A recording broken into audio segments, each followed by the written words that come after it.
Welcome to LiveDaf, your online Daf Yomi Shiur. Shalom, welcome back to today's Daf Yomi Shabbos Daf Tzadik Ches, one Daf Tzadik Zayin on the base, 2 lines from the bottom. Says the Gemara, a ton of Rabbanim we learned in the Brisa.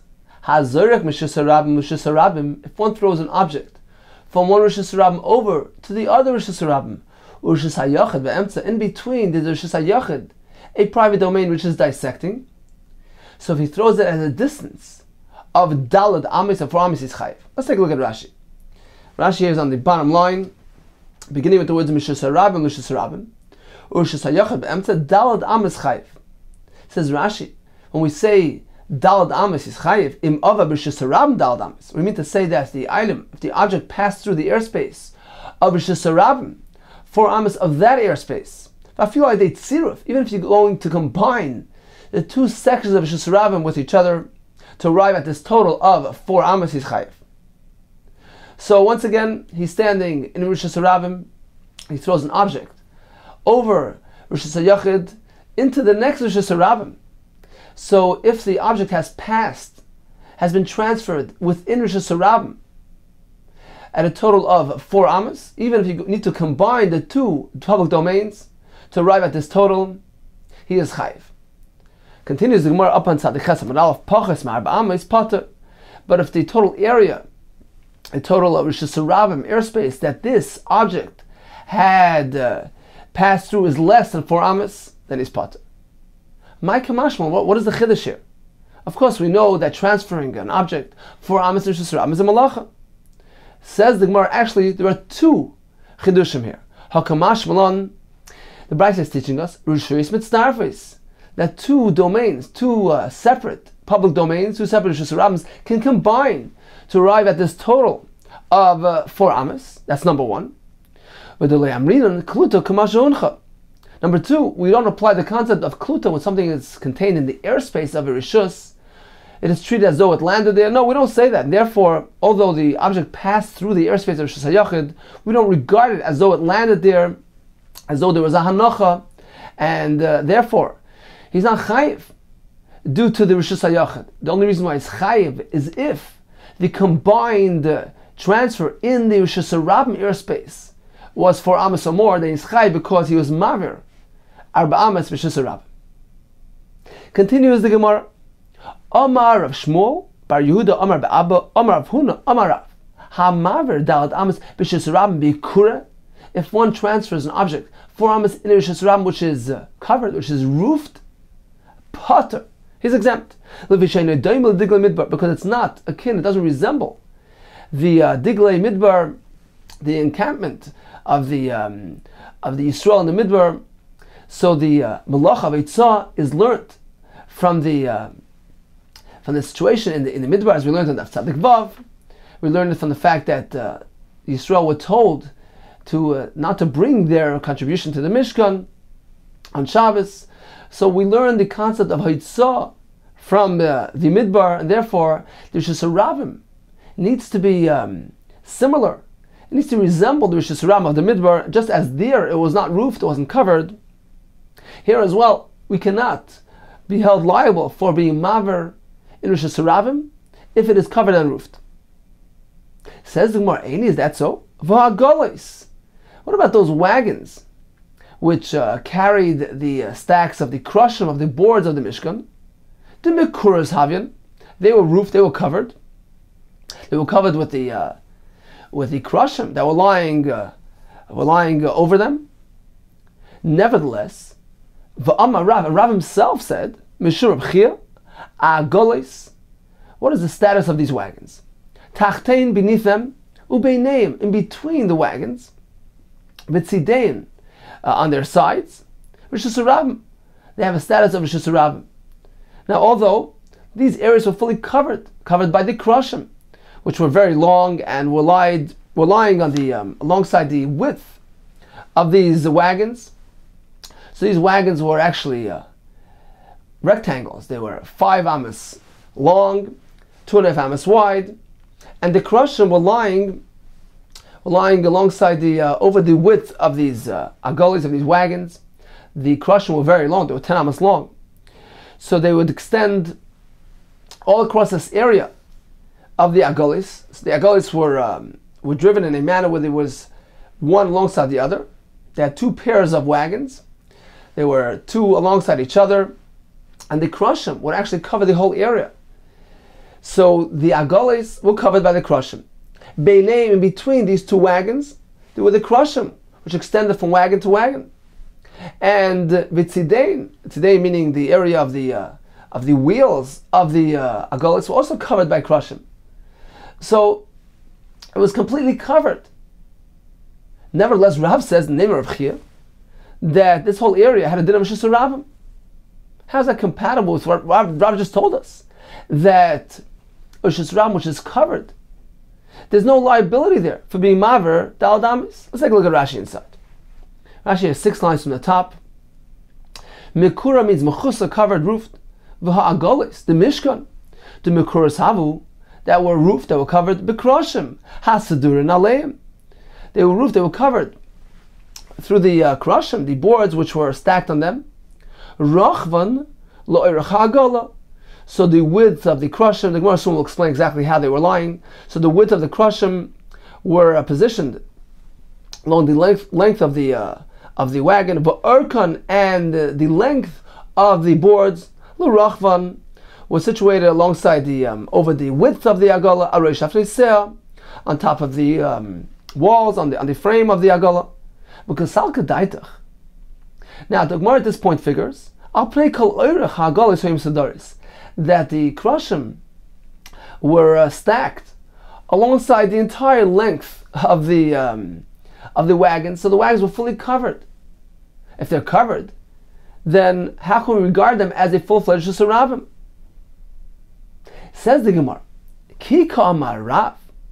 When Rav says that the agolis had a din of Rishus Rabim, what he's referring to is bedarasa, meaning in between the stacks. You're right, underneath the stacks of boards, that's covered. That's not considered to be a bona fide Rishus Rabim. It's a covered Rishus Rabim. When Rav said that underneath the agolis is Rishus Rabim, he meant to say, in between those stacks, so there was airspace there. Those areas were not covered. Says let's take a look. Let's analyze the configuration of these loads of the krushim on agolis. The Gemara is going to have 4 steps until the conclusion. So the Gemara begins as follows. Let's take a look. Urcha de agola kama havai. How long was the agola? Chamish amin. It was 5 amas long. So it was a rectangle, 5 by 2.5. Now pusya de keresh kama havai.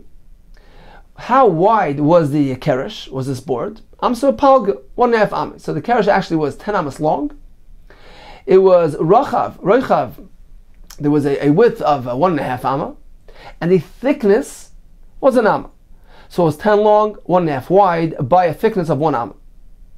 Let's figure how they're going to stack the boards on the wagons. Now Rashi explains there were actually 48 krushim and 4 wagons to transport them, leaving us with 12 krushim per wagon. So they need to be stacked up in some sort of configuration. Let's figure out how. So once again, the width of the keresh is 1.5 amma. And then where it figures that he's going to place the krushim on their width over the agola. So how many stacks can he form? Kama moisif. How many stacks? Tlasa. At most they can put 3 stacks alongside each other. So they had 1 keresh, next to it another keresh, next to another keresh, and each one had a stack of krushim for a total of 12 krushim. Why? Because if each keresh is 1.5 wide and the entire wagon is only 5 long, so at most you can fit in is 3 stacks of 1.5. Now how much is going to be remaining? How much airspace? Pasha le palgadamsa. You have a half amma remaining because 3 times 1.5 is 4.5. You have another half of airspace remaining. Now you take that half of amma of airspace and distribute it equally between the stacks. You're going to be left with a very small amount of airspace. If you distribute that airspace, that half a amma remaining airspace between the stacks, dummy, you're going to have a small airspace which is less than 3 tvachim. And as we learned on Daf Tzadik Zayin that an area which is less than 3 Tfachim is considered to be covered up and closed. So this small airspace is not reckoned with. So once again, how can we say that underneath the Agolis there was the Rishus Rabbim? It was completely roofed. Even this airspace is considered to be covered and roofed. So we'll proceed now and analyze, suggest perhaps a different configuration of the Krushim on the Agolis, which will allow for a larger airspace. Says the Gemara, Misavers, do you maintain Krushim apusaya b'manachlu? That he placed the Krushim on their width, which is 1.5 amas wide? Achuda manachlu, rather than placing them on their width, they were placed on their narrow side, which is merely an amma wide. Okay, let's figure out this plan. Soif says the Gemara, okay, at the end of the day, Sumcha de Keresh Kamahavi. What was the thickness of the Keresh? Amsa. It was an amma wide. Now, how many stacks could he fit onto this wagon, which is a mere 5 amas long? Kamahava Moisif. How many stacks could he place there? Arba, 4 stacks. Because Rashi explains it wasn't practical to place 5 stacks, an amma wide, each one an amma thick, on an area which is merely 5 amas. So you need to have some leeway there. So at most they would place is 4 stacks, each one an amma wide, and that leaves us with an extra amma of airspace, because 4 stacks, an amma wide each, is a total of 4 amas, and the wagon was 5 amas long. Pashali amsa, so you have an extra amma remaining. Now once again, that amma is not in one space, in one area. It's going to be distributed evenly between the different stacks. Says the Gemara once again, if you're going to distribute that airspace in between all those stacks evenly, kilavadami, once again, you're stuck with lavud, because it's much less than the 3 tfachim required to be considered a proper airspace. So we have the same problem again. We have no open area which can be considered an unroofed Rishus Rabbim. Proceeds the Gemara with a third approach. So this will work out well according to the sheet that holds. Krushim, what was the dimension of the Krushim? So we have a machlekes coming on the Gemara soon between Rabbi Yehuda, who says that although the board was wide, an amma down at the bottom, but it narrowed. It was like a triangle. It narrowed as it proceeded towards the top, and narrowed until it was only an etzba wide. It was wide, the width of a finger. This is Rabbi Yehuda's sheet. Rabbi Nechemia says no, it was an amma wide all throughout, from top to bottom. Says the Gemara, okay, according to Rabbi Yehuda, we have a solution. So this will work out according to Rabbi Yehuda, who holds that the Krushim on the bottom, although on the bottom they were an amma wide, an amma thick, milamalon, but as you proceed gradually, kolin v'holchin, it would narrow atke etzba. They would narrow until they were merely an etzba wide. So wide on bottom and sharp on top, narrow on top, sharper. So according to this approach, it can work out. Why? Because if you're going to stack up 4 rows of Krushim, which were laying over the width of the Agola, so although on one side they're taking up almost the whole area, but on the other side, where they narrow, there's a large space there between one board and the other, which is greater than the Shiur of Lavud. So we have an open airspace there, an unroofed Rishus Rabbim. So according to this approach, it's going to work well. Elo lemanda Amar. However, according to the other sheet of Nechemia, who holds that the Krushim was symmetrical, just like on the bottom they were an amma thick,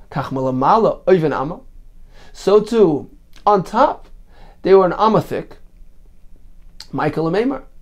So if they were completely an amma from top to bottom, so we're stuck again, because if he has those 4 stacks which are alongside each other on this Agola, now although each stack is only an amma wide, because again he's putting them on their narrower side, so you have a total of 4 stacks taking up only 4 ammas of the length of the Agola. You're left with an amma remaining, but once you distributed that amma between the stacks, We're left with very small airspace, which is less than required for Lavid. So Lavid means that that airspace is as though it's covered and closed. So we have no unroofed Rishus Harabim beneath those agolis. Says the Gemara, we have a fourth approach, which will accommodate all. Amar Rav Kahana, ba'atbi. Rashi explains that atbi is a clip, a paper clip. So they used to take a stick, slit it alongside its length, and clamp it around the papers to hold it in place. So this is just a mashal, it's an analogy that just as the two sides of this clip are flush, right next to each other, so the boards which were stacked on the agolis, the krushim, were stacked in a way which the krushim were flush with each other. So instead of positioning 4 stacks of krushim with some airspace in between each stack, he would actually do 2 stacks on one side, flush with each other, supporting each other, and then on the other side of the agola, they would place the remaining 2 stacks. This would leave an amma of airspace in between those 2 pairs of stacks. So that's the Gemara's territory. Amar Rav Kahana ba'atbi, that the stacks were flush with each other. So you had 2 stacks on one side of the wagon flush with each other, with no airspace in between. You had another 2 stacks on the other side of the agola flush with each other without any space in between. So the entire airspace remaining, the entire amma remaining, was actually situated between both of those pairs of stacks, leaving us with a full amma of airspace, which is beyond the Shiur of Lavid. It's considered to be an unroofed Rishus Harabim. And therefore, now we understand what Rav meant, that beneath the wagons, between, on their sides, there was a Rishus Harabim. He's referring to this empty space, which was indeed unroofed. Okay, time for a quick summary. So we began with Rav telling us that if one transfers an item 4 amas Rishus Harabim, which is Rishus Harabim Mekura roofed, he is potter. It's not similar to the Digli Midbar, to the travels of the Yidden in the Midbar, where they had a Rishus Harabim which was unroofed, uncovered.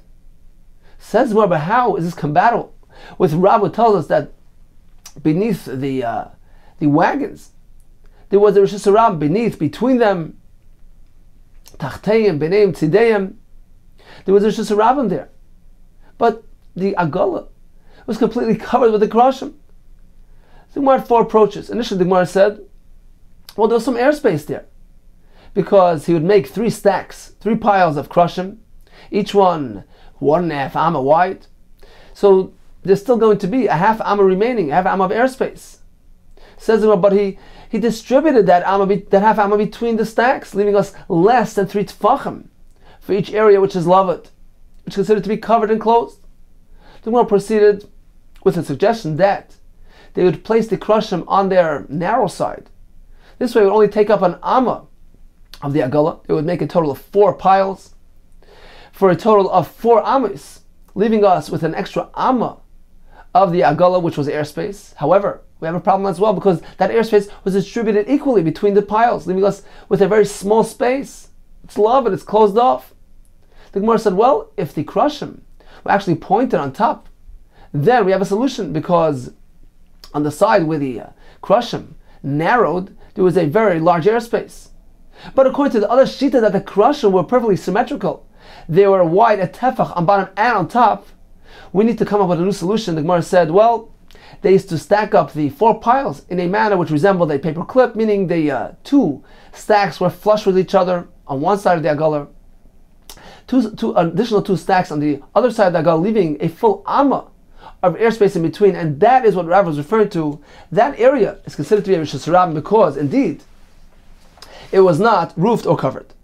Says the Gemara, 1 second, Atbi heichem marachlu. Now, where did he place these stacks? Agabad agola, on top of the wagon. What about the wagon itself? Agola gufa mekurav. The Gemara is assuming that we're dealing with an ordinary, typical wagon, which had a floor meant to carry things. So the agola itself had a floor, meaning it was roofed, meaning underneath the agola there was a roofed area. Says the Gemara, Amar Shmuel be Seder. It's not speaking about a agola, a wagon which had a floor, Rather, we're speaking about a hollow wagon, we say this rods, meaning it was just an empty hollow frame without any flooring whatsoever. Let's take a look at Rashi on top of the Amud. Amar Shmuel b'Yiseidis lo hayu mekuris milamata.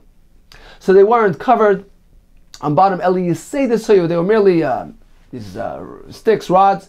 V'revach beineim, with hollow, with space between them. Ke'ein oisen shalanu ha'asuyos lavi'etzim, which resemble those that we use to transport wood. So they had no floors. So indeed it works out because once again we had an amma in between the two pairs of stacks, and that amma was totally unroofed, uncovered. There was no floor to the agala because the agala was merely a hollow frame. Continues the Gemara Tana Rabbanan. We learned on a price. Let's get back to that machlokes regarding the configuration, the dimension of the keresh. Kroshim milamatan ovin amma. On the bottom they were an amma thick. Umilamalan, however, on top, kolin v'holchen at ke'etzba. They would gradually narrow until it only reached a point that it was an etzba wide, the width of a finger. Shenema yusamim al roshai. So they end on top. Ulahalnu oimer tamu nichrasu. Elsewhere, the pasuk says that the water tamu nichrasu, they ended, they got cut off. So just as the word tamu in that context is referring to ending and cutting off hair as well, when it speaks about the krushim, the top of the krushim, the head of the krushim, and it says you samim al roshai, what it means to say is that it ended, it narrowed until it was just about a point. Divrei Rabbi Yehuda. Just as in the bottom they were wide, and amma kach malamalan ovin amma, just so too on top. The thickness was an amma, they were perfectly symmetrical. Shnema yachtav. So the pasuk says yachtav. They're meant to be equal, they're meant to be symmetrical. Continues the Gemara v'oksiv tamim. Now what does Reb Nechemia do with the word samim, which seems to indicate that they ended, that they narrowed? Says the Gemara, who? That word samim is coming to teach you something else. The leisu shleimim. They should bring complete pieces of lumber, whole pieces of wood. But like leisu the nisa, they shouldn't bring fragments. They can't form these boards, these crush them by joining together pieces of wood. It needs to be a complete whole piece of lumber. What does Rabbi Yehuda do with the pasuk of yachtav, which Rabbi Nechemia used as a basis for his shita that the crush meant to be symmetrical? So what does Rabbi Yehuda do with that word? Says the Gemara, who? That word is coming to teach us that when they position the crushim, they should position them in a way that they're aligned with each other. They're not protruding one from the other. They should be perfectly aligned with each other. But it has nothing to do with the actual size and dimension of the keresh itself. Continues the Gemara. Now this will work well according to the Shita, which says, Kishem shalamatan ovin amma, just as in bottom, their thickness was an amma, kach malamalan ovin amma, so too on top, it was an amma thick. According to this Shita, which is Reb Nechemia, we will understand the following pasuk. So on the western side of the Mishkan, on the Marav side, so the Pesach of the Mishkan was on the east, the opening was on the east, and on the far side, on the western side, which is completely closed off, Tasa Shisha Krashim, you should make 6 Krashim, Ushnei Krashim, Tasa Lemukutzais HaMishkan.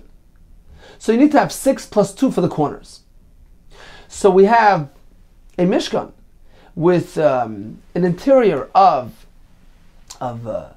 30 amas length, 10 amas wide. This was the dimension of the interior of the Mishkan, the inside of the Mishkan. And you have the Krushim, which are positioned alongside the length, which took up the area of the 30 amas. They covered 30 amas alongside the length of the Mishkan. Now on the far side, on the western side, on Marav side, you need to close it off using 8 Krushim, 6 plus 2 for the corners. Why? Because you need to cover not only the the 10 amos, which comprise the internal width of the Mishkan, you also need to cover the width of those walls, which were positioned alongside the length of the Mishkan. That's why you needed a total of 8 krushim positioned on the western side, the far side of the Mishkan. So 8 krushim positioned alongside each other. Remember, the keresh was an am and a half wide, so 8 of them, 8 times 1.5 equals 12.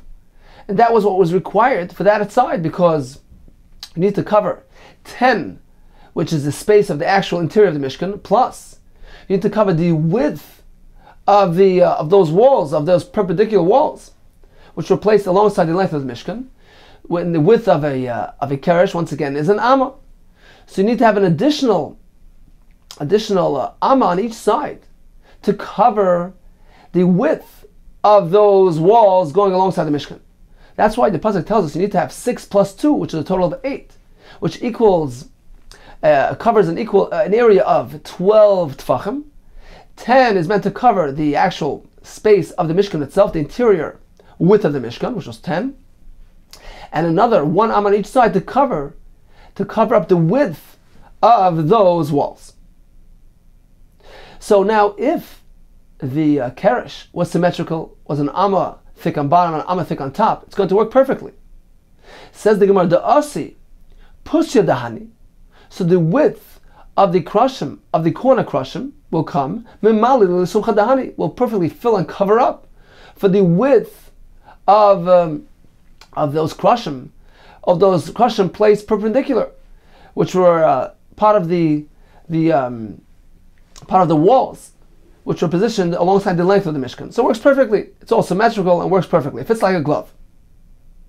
However, according to the Shita, that holds that the keresh on the bottom was an amathic. However, on top it tapers, it narrows until it comes to a point of an etzba. Now it will be stuck. So he's going to cover up that corner. He's going to place a keresh on that corner, which is going to be perpendicular to the other wall. It's going to protrude because the walls, the lengthwise walls, were actually narrowing. And this keresh placed in the corner to cover the width of that wall, which is narrowing on top, this keresh is going to protrude. It's going to stick out. It's going to be uneven, because this keresh is a rectangle. So the top right corner is going to stick out. They're not going to be aligned properly with each other. Says the Gemara, you know what they did? Very simple. They shafilu. They shaved those corner boards. They shaped them, kiturim, like these mountains which are angled on both sides. So they arranged that the shape of those corner boards should perfectly match and be aligned with the contour of the walls which were alongside them. So everything worked perfectly and they matched according to all shittas. Continues the Gemara. The pasuk says, so this internal brace, this rod which was inserted into the thickness of the krushim, and the pasuk actually concludes by saying, Mavriach min akotze el akotze. It permeated from one edge to the other. We go into the Brisa, Tana. B'nei Sayyim, it was standing, was positioned through a miracle. Rashi explains, what was the nace? Because the krushim were positioned in a U-shaped formation. We had 2 long walls backed by a narrow wall. So the briach hatichain, this internal brace meant to hold together the krushim, was inserted into the thickness at the beginning of the long wall, was pushed through all the way till the corner, and then it turned the corner, and it proceeded through the narrow wall. It turned the corner again and came back out all again through the long wall, back min hakotz al hakotz, all the way to the other side, came back out in the same direction, to the same direction in which it was inserted. So this indeed was a miracle, a nace, that was able to turn those corners. Continues the Gemara. Mishkan tasa es yeri'os. So the Gemara is going to begin analyzing for us how exactly they spread the spreadings, the curtains over the Mishkan in light of this machlekes we had earlier regarding the exact symmetry and configuration and shape of those krashim. According to Rabbi Yehuda, we have them narrow on top. According to Rabbi Chemia, they were wide on top. Says the pasuk, Ves Mishkan. This is referring to the first covering. Rashi says it's called Mishkan because it was seen, it was visible inside the Mishkan itself, as opposed to the second covering, the second layer, which was positioned over the first layer. So this first layer, this first covering was comprised of a multicolored wool. And the pasuk says, Ves Mishkan tasa esi yeri'os. You meant to make the first covering consisting of 10 sections. So these sections were lying side by side, connected to each other. Now, how wide, how long were these sections? The length of one section was 28 amas. So each section was 28 amas long and actually 4 amas wide. So the entire first covering over the Mishkan was a covering which had a dimension of 28. And since it was a combined covering of 10 sections, each one 4 amas wide, so 10 times 4 is 40 amas. So it was actually 40 by 28. Says the Gemara, so how did they spread this covering over the Mishkan? Shadi or chaylu pusi the Mishkan. So we have the Mishkan, which is 30 by 10. We have this spread, which was 40 by 28. The Gemara is going to focus on each section separately. So each section was 4 by 28. He's going to spread the length of the section over and across the width of the Mishkan. Shadi or chaylu pusi the Mishkan. Kamahavi. How long was the length? Esrim Atami, 28. Dal esel igra. You must subtract 10 for the roofing of the Mishkan. So the Mishkan was 10 wide. So you must deduct 10, which was needed to cover the Mishkan itself. How much was left over from 28? You're left with 18. Pashlu teslai gisa. So you have 9 for one side, which hung down one side of the Mishkan, but teslai gisa, and 9 for the other side. Now let's analyze. Rabbi Yehuda, according to Rabbi Yehuda, who tells us that the krashim on top are very narrow, so you can use the entire leftover from 28 to hang down from the sides. So the keresh was 10 amas high. Now at the bottom of the krashim there were these sockets, adonim, which were included in the 10 amma height. So according to Rabbi Yehuda, we have 9 remaining for each side. So it hung down all the way, almost to the floor. Megalia amma adonim. So the only thing left revealed was that last amma, the bottom amma, the amma of the sockets. Now, unfortunately, point out, although according to Yehuda, the krashim on top were an espa wide, but since it's such a small measure, we don't reckon with it here. So we tend to ignore it in our calculation here. So according to Yehuda, once again, the yeri'os was 28 long, 10 was needed for the roofing of the Mishkan, leaves us with 18, 9 hanging down for each side, leaving merely the bottom amma of the keresh exposed. However, the Rav Nechemia, who holds that the krashim were an amma wide on top as well, so we need to reckon for that, we need to account for that thickness. And therefore, from this 28, we need to deduct 12 to account for the actual hollow space of the Mishkan, which was 10, the internal width. And we need to add an amma for each side to cover the top of the krashim. If so, it leaves us with how much remaining? Merely 16. The Rav Nechemia megali amma de krashim. So we have 16, 8 hanging down for each side. So it comes up 2 ammas short from the floor. So not only was the adonim left exposed, but also the bottom amma of the keresh was left exposed. So a total of 2 ammas were left exposed. Okay, so now we addressed the width of the Mishkan. What about the length of the Mishkan? Proceeds the Gemara. Shadi pusayu l'orcha the Mishkan. He's going to lay down the the sections, the width of the section. So the width of those sections will be placed alongside the length of the Mishkan. So each section was 4 amas wide, and those 10 sections combined give us a total of 40 amas, which are going to be spread alongside the length of the Mishkan. Kama have burn, we have 40. Dalet tlasim leigra. So subtract 30, which was needed to cover the Mishkan itself. So how much is remaining from the 40? Pashalu yud. We have 10 remaining. So once again, let's analyze based on the two shittas. The Rabbi Yehuda, according to Rabbi Yehuda, mechasya amada adanim. According to him, the krashim were very narrow on top. We didn't need to account for that. So that entire leftover, those 10 amas, can simply drag down, can hang down the back of the Mishkan, all the way down to the floor, and cover up these sockets as well. The Rabbi Yehuda mechasya amada adanim. The am of the adanim will be covered over as well. The Rabbi Nechemya, however, we come up an amma short because we need to cover the thickness of the keresh on top.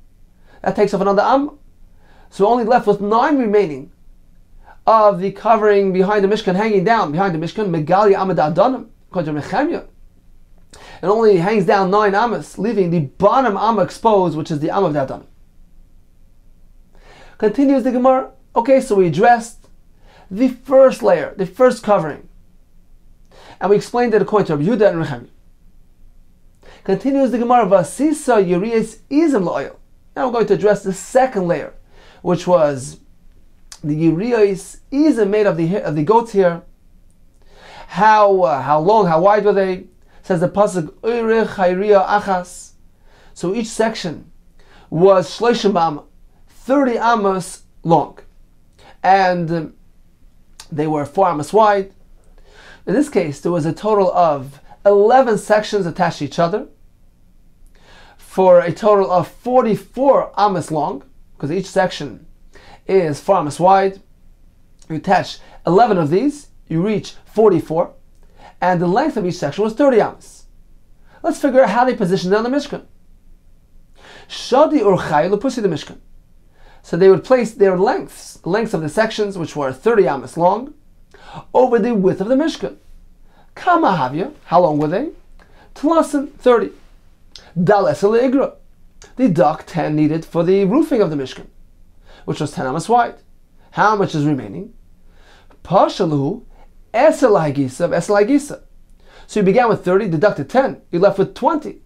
Pashalu esel hagisa, you have left 10 for this side. Ve'esel hagisa, another 10 to have for the other side. So let's analyze. Rabbi Yehuda, according to Rabbi Yehuda, all 10 were hanging down, and they reached all the way down to the floor. Mechasya amad adanim. In this case, even the am of the adanim were fully covered.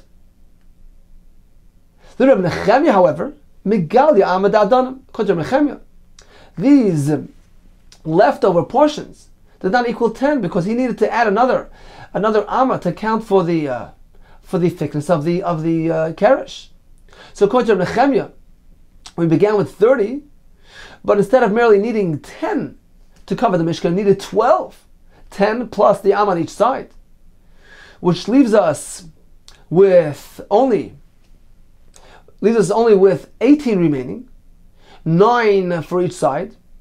So it reached an amma short of the ground. Indeed, the amma of the adono, the sockets, remained uncovered. Tani nami hachi, we learned as well in the Brisa that the second covering, the upper covering, the yeri'os izim, va'ama mizeh, an am on each side, ba'oidef, which was extra, was in addition to the lower covering, meaning it was longer than lower covering. L'chaises amma shla. So this added amma that the second layer had, because it was a larger covering, it covered up the adanim which were left exposed by the first covering, the Rabbi Yehuda. So going to Rabbi Yehuda, the first covering left the amma exposed on the sides of the Mishkan, but the second covering covered that as well. Rabbi Nechemya Omer, that the extra amma of the second covering was there lechases amma shel krashim. it didn't get down all the way to cover the Adanim because it was only 9 amas. What did it do? It covered that revealed portion of the Krushim, that Amma which was left revealed when they put the first covering. So the Brisa here indeed concurs with our description of events. So now we're still holding at the second covering, at the upper covering, the yeri'os izim. We discussed the way they spread it alongside over the width of the Mishkan. Now let's analyze the length of the Mishkan. Shadi pusayu l'orcha the Mishkan. So they would place the width of these sections alongside the length of the Mishkan. Kama havya, how much do we have? What is the total? Mem va'arba, 44. Because each section was 4 amas wide. 11 of those totaled 44. So we have a spread which has a dimension of 44 by 30. Now this 44 was placed alongside the length of the Mishkan. Subtract 30 needed to cover the Mishkan itself, which had a space of 30. How much is remaining? Pashalu arba sri. You have 14 remaining. 44 minus 30 is 14. Now dal, you need to subtract 30, 2 of those amas lekaflo, which were folded over, which were draped over the front, the doorway of the Mishkan. So you meant to cover, fold over the 6th section, because the upper covering of the yeri'os izim were a combined 11 sections. They were actually split into 2, 5 and 6. So the pasuk is referring to the last section is going to be folded over. So 2 of the width of that section, 2 amas of that section will be folded over to cover over el mulpnei oil. So over the front, the doorway of the oil. So that took away 2 of our leftover covering, because we started with 44, we deducted the 30, which gave us 14 remaining. 2 of that were needed to cover up to be draped over the opening of the Mishkan. Pashlo Tatisri. So we're left with 12. And this would hang down the backside of the Mishkan. Says the Gemara, Bishleim Rabbi Yehuda. So according to Rabbi Yehuda, who holds that the entire 12 tefachim were draped behind the Mishkan, because he needs nothing for the top of the krushim, they're very narrow. So the entire leftover of the yeri'ah would trail down the back of the Mishkan down on the floor. Haina d'chsiv. According to him, we understand what the pasuk says. Chatzi hayeri'ah haydefes tisrach. So we have 12 which are hanging down the back. Now, how much is really needed to cover the krushim? Only 10. The remaining 2 were actually draped on the floor. So that's pshat the pasuk. The pasuk says half of the yeri'ah, meaning half of the width. A yeri'ah is 4 amas wide. Half of it, meaning 2. The half of the yeri'ah, which is extra, which is lagging past the lower yeri'ah, the lower covering, tisrach, it trailed. It would trail on the floor, because those 2 were simply sitting on the floor. However, according to Nechemia, who holds that although we had 12 remaining, but it wasn't really 12, because you need to have 1 amma to account for the top of the krushim in the back. So 1 amma went up for that, leaving us with merely 11 hanging down. So how does he understand the pasuk, which tells us that half a yeri'ah, which seems to tell us that a yeri'ah which is 4 and half of it which is 2 is going to trail? According to Nechemia, we only have 11 hanging down the backside of the Mishkan, and only 1 of those 11 is actually on the floor. El Nechemia, my tisrach. What does it mean when the pasuk says trailing? Tisrach mechaveriseh. It trailed behind its companions, meaning the upper covering was 2 amas longer. In the back of the Mishkan was 2 amas longer than the lower covering. That's all the pasuk means. Tizrach mechaveriseh. It was 2 amas longer than its companions, than the lower covering. But certainly, at the end of the day, it was only one amma which is actually trailing on the floor itself. Continues the Gemara. What was the Mishkan similar to? What did it resemble? To a woman who is walking in the marketplace, and the lower portions of her clothing, her train, are trailing her. Here as well, the yeri'os of the Mishkan were draped on the floor. They were trailing, so to speak, behind the Mishkan. So, for a quick summary of what we just learned, we have two coverings over the Mishkan. We have the lower one and the higher one. So the first covering was a covering which consisted of 10 sections, each one 28 by 4, for a total of 40 by 28. The Gemara told us that the 28 was spread over the width of the Mishkan. Now, according to Nehemiah, we need to account for the thickness of the Krushim as well. So we need to deduct from that 28, we need to deduct not only the 10, which is the interior width of the Mishkan, we need to add another amma for each side for a total of 12. So we deduct 12 from the 28. It leaves us with 16, providing us with an additional 8 ammas of spread, which hung over both sides of the width of the Mishkan, leaving the two bottom ammas of the Keresh exposed. So the bottom one was the Adonim, and also the next amma of the Keresh itself. According to Rabbi Yehuda, however, we have a total of 9, which were hanging over on each side, which covered up until the Adonim. But the Adonim itself was certainly left exposed. What about the length of the Mishkan? So according to Reb Nehemiah, so we have this spread which is 40 amas long. So when we spread that along the length of the Mishkan, we deduct 31 actually according to Nehemiah, because 30 for the interior and an additional 1 for the thickness of the Krushim.